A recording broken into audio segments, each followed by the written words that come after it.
먼저 1장입니다. 우리 2절을 함께 읽겠습니다. 내 형제들아, 내가 여러 가지 시험을 당하거든 온전히 기쁘게 여기라. 야고보는 먼저 고난으로서의 시험에 대해 말하고 있습니다.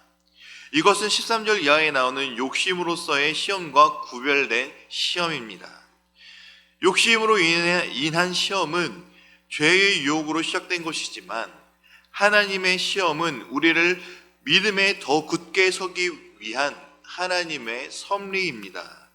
이 하나님의 섭리인 시험과 고난은 성도에게는 여러 가지 고난이 찾아오며 또 성도는 여러 가지 시험에 빠질 수 있다는 것을 말씀하고 있는 것이죠. 이런 시험을 만날 때 야고보 사도는 온전히 기쁘게 여기어야 한다라고 말씀하고 있습니다. 하나님의 시험과 고난은 기쁨과 즐거움으로 받아들이고 살아가는 것이 바로 성도의 삶이며 세상 사람들과 전적으로 다른 점인 것을 우리는 깨달을 수 있는 것입니다. 우리는 이 현실 속에 살아가지만 초현실적인 삶을 살아가며 이 세상을 살아가지만 하늘을 기대하며 살아가는 것이 바로 이 세상을 살아가는 그리스도인들의 삶이기 때문입니다. 그러기 위해 필요한 것이 무엇일까요?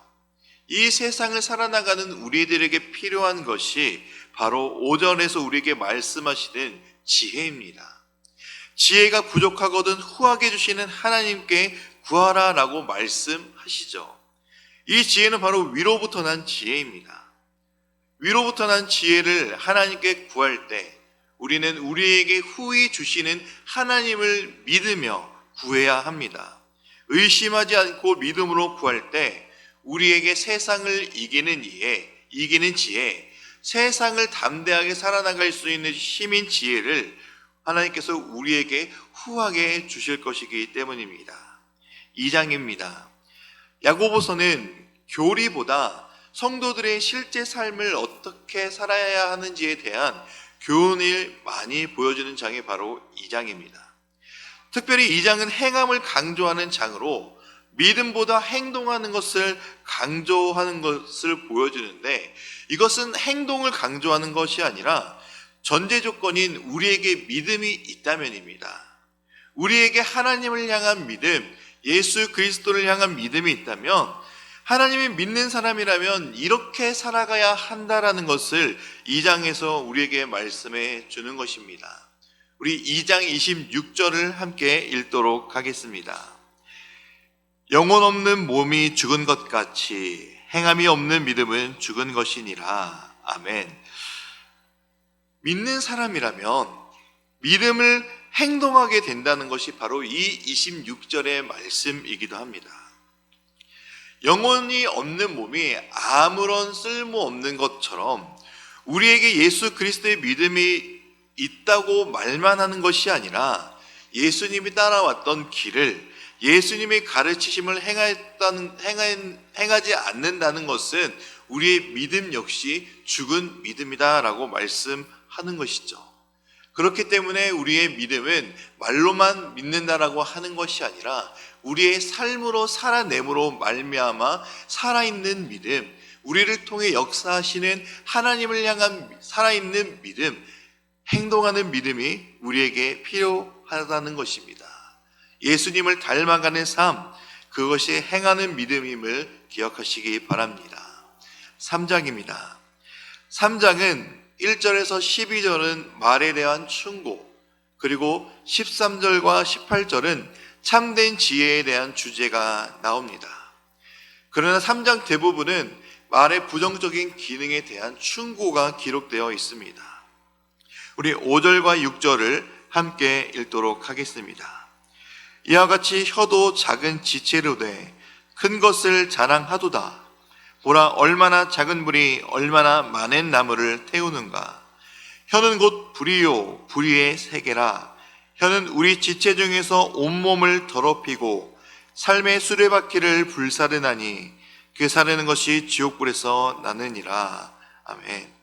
이미 1장 26절에서 누구든지 스스로 경건하다 생각하며 자기 혀를 제갈 물리지 아니하고 자기 마음을 속이면 이 사람의 경건은 헛것이라 라고 말씀하면서 혀에 대해서, 말에 대해서 주의할 것을, 가장 작은 것이 바로 혀이지만 작은 불이 산을 태우듯 우리의 몸을 불태우는 것이 바로 혀, 말이라고 강조하고 있습니다. 그래서 말에 대해서 조심할 것을 엄히 경고하고 있습니다.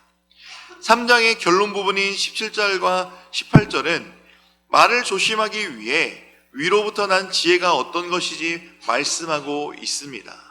우리들이 말을 조심하기 위해서는 위로부터 난 지혜가 필요한데, 위로부터 난 지혜는 바로 우리들의 삶에 성결, 화평, 관용, 양순, 긍휼, 선한 열매, 편견, 거짓 없음이 바로 우리의 삶에 녹아나게 해주는 것이라고 말씀하고 있습니다. 이미 1장에서 이야기했듯 야고보는 하나님께 지혜를 구하라고 했습니다. 우리는 하나님께 지혜를 구할 때 성도로서 우리의 말을 잘 제어할 수 있도록 성령 하나님이 우리에게 지혜를 주셔서 말을 잘 할 수 있도록, 해야 될 말과 하지 말아야 될 말들을 고를 수 있도록, 능히 제어할 수 있도록 지혜를 구하라고 말씀한 것입니다. 그래서 우리는 하나님께 지혜를 구해야 합니다. 폭력적인 말과 자랑하는 말이 아닌 사랑하는 말과 섬기는 말이 우리들의 말이 되어야 될 줄을 믿으시고 기억하시기 바랍니다. 4장입니다. 4장은 성도들 간의 갈등과 해결할 수 있는 방법을 제시하는 장입니다.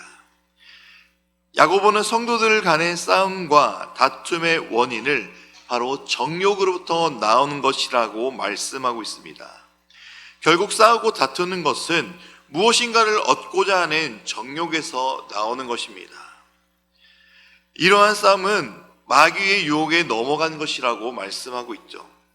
이런 싸움을 피하기 위해 7절과 8절의 말씀처럼 하나님께 복종하고 하나님을 가까이 하여 마귀를 대적하는 것이 바로 정욕적인 싸움을 피하는 것입니다.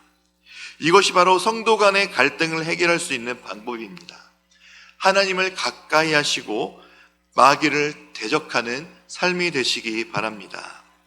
마지막 5장입니다. 5장은 크게 두 부분으로 나눌 수 있습니다. 1절과 12절, 그리고 13절과 마지막 20절입니다. 첫 부분은 부자들에 대한 경고와 가난한 자들에 대한 인내를 권하는 말씀, 그리고 두 번째 부분은 환우들을 위한 기도와 의인의 기도는 효과가 있다는 것을 강조합니다. 특별히 이 의인의 기도와 간구는 힘이 있다는 것을 증거하기 위해 엘리야를 예로 듭니다.